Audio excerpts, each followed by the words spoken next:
Welcome back, YouTube fans.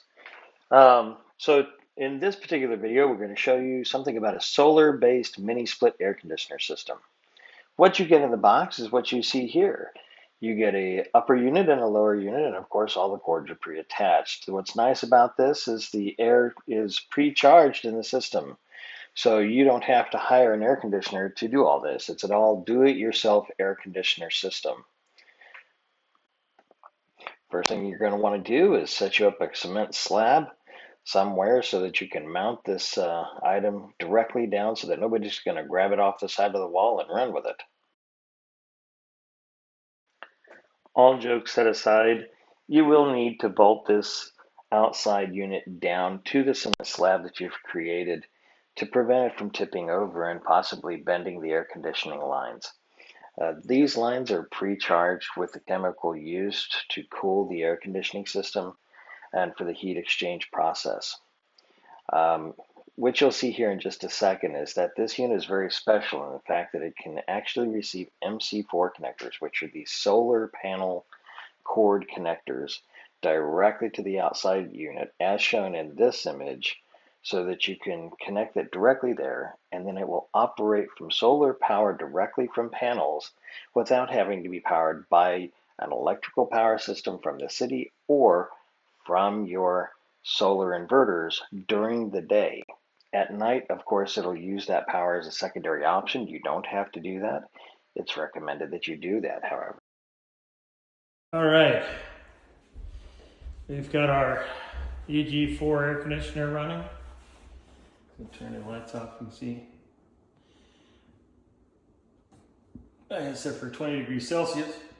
By the way, if anybody knows how to change this to Fahrenheit, please tell me. So I am using a calculator to determine the difference.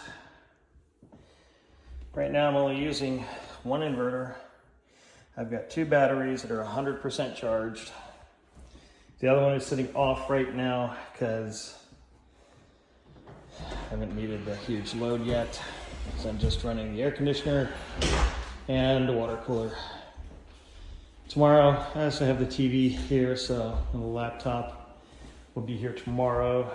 I will be making sure that I update the firmware on these. I'll be watching the internet and listening to music and trying to relax in an air-conditioned environment. So, actually I won't be working too hard because I am on vacation for another day. So, and if you want to know how loud the inverters get, I'm going to bring this over here and put it right up against it. It's not very loud, but if you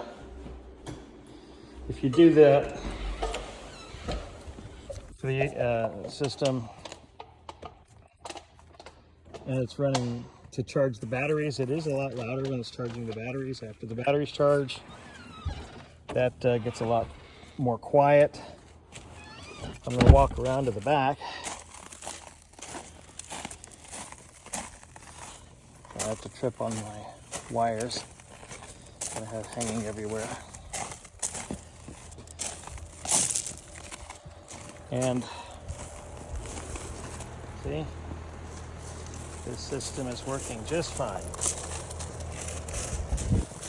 And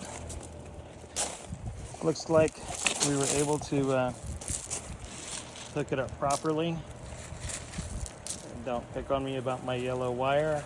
There's some adjustment that has to be done there later. This is just so that we can get it up and test it and running. Right, thank you. If you like what you saw, don't forget to subscribe and click the bell icon to receive notifications for new videos.